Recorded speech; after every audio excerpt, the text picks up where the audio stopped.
Halo semuanya, perkenalkan nama aku Jeffrey Antoni Saputra Syalagan, NIM 2401125876, hubungan internasional. Nah, kali ini aku akan menjelaskan tentang salah satu permasalahan global, yang dimana permasalahan global ini tidak jauh dan tidak lain itu adalah perdagangan internasional.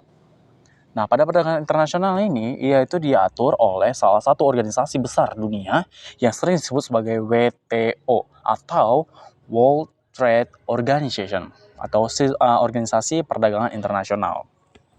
Nah, kenapa kita harus membahas tentang World Trade Organization ini? Ya, banyak gejolak dan kebijakan World Trade Organization ini yang merugikan suatu negara. Kok bisa merugikan suatu negara? Emang World Trade Organization ini mengapain aja? Nah, World Trade Organization ini dia itu mengatur bagaimana negara berkembang itu. Dia itu bisa menjual produknya ke negara yang lain seperti itu kan. Nah, selain itu bagaimana juga negara maju menjual produknya ke negara berkembang dengan kebijakan, tarif, dan sebagainya. Jadi tidak ada yang namanya diskriminasi antara satu negara dengan negara lain, gitu kan. Ini dia. Nah, WTO ini dia itu selain fungsinya, dia juga memiliki salah satu tugas, yaitu ya memantau dan mengawasi perdagangan-perdagangan yang ada di global. Gitu ya guys ya. Nah, pertanyaan yang muncul ya, apakah WTO ini sudah berjalan sesuai dengan fungsinya atau tidak? Gitu kan. Itu adalah permasalahan yang harus kita bahas pada hari ini. Kita akan melihatnya dari berbagai perspektif ya. Saya sudah mengumpulkan beberapa para ahli yang mengatakan tentang bagaimana WTO ini menjalankan tugas dan fungsinya. Salah satu contoh kasus yang saya ambil pada kasus WTO ini adalah kebijakan yang dikeluarkan oleh WTO yang dimana ini lebih merugikan negara berkembang daripada negara maju. Apa itu? AOA, Agreement of Agriculture, ya, di mana WTO ini memaksa agar negara-negara berkembang itu menghapuskan subsidi kepada petaninya, gitu. Jadi ya biar negara berkembang maju ini bisa melebarkan pasarnya pada negara berkembang, ya gitu kan, dengan harga yang lebih murah. Tetapi di negara maju tidak. Ya, WTO ini membebaskan negara maju untuk memberikan subsidi kepada petaninya apa tidak, gitu. Sedangkan pada negara berkembang dia itu memaksa agar negara berkembang itu menghapuskan subsidi. Seperti itu, guys. Jadi yang awalnya WTO ini harus kebijakannya itu harus mengikat kepada negara-negara, seluruh negara, tetapi kepada negara maju dia tidak mengikat hukumnya.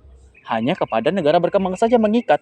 Nah, kalau tidak mengikuti, apa yang terjadi? Yaitu boykot ataupun sanksi-sanksi lainnya. Yang dimana sanksi-sanksi lainnya ini pasti dirasakan sekali oleh negara berkembang, tetapi tidak dirasakan oleh negara maju. Gitu. Contoh nyatanya itu ada di India. Mana di India pada tahun 2014 ada suatu kebijakan dari negara India, pemerintah India, untuk memberikan subsidi kepada petaninya agar petaninya itu lebih sejahtera. Nah, dari WTO menganggap ini sangat tidak baik kepada pasar. Ini mendistorsi pasar seperti itu. Nah, WTO menekankan kepada India untuk menghapuskan subsidinya. Tetapi WTO tidak melihat pada negara-negara Eropa, yang dimana negara Eropa memberikan subsidi kepada petani-petaninya. Toh, di mana ketegasan WTO? Apakah WTO sudah tegas memberikan kebijakannya kepada negara maju? Tidak. Dari situ saja sudah kelihatan satu. Kemudian, ada lagi salah satu contoh kasus yang ada terjadi di Afrika. Mana di Afrika ini contoh negaranya itu adalah Nigeria dan juga Ghana. Apa yang terjadi pada dua negara ini gitu ya guys ya. Nah, kebijakan WTO yang mewajibkan seluruh negara harus liberalisasi, terutama kepada dua negara ini. Nah, oke. Jadi, menurut pendapat saya, apakah WTO ini dia itu sudah menjalankan tugasnya atau dia itu tidak menjalankan tugasnya?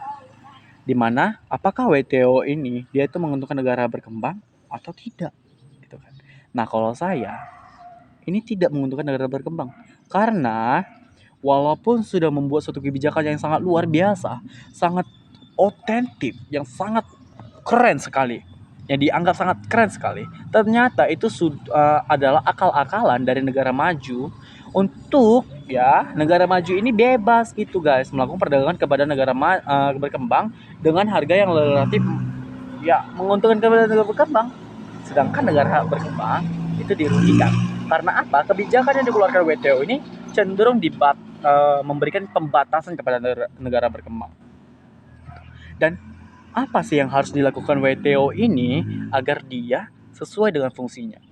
Harus ada yang namanya reformasi kebijakan, di mana reformasi kebijakan ini dia itu harus lebih mementingkan ya negara-negara berkembang agar pasar negara berkembang ini bisa luas, sehingga posisi negara berkembang naik ke posisi negara maju gitu guys.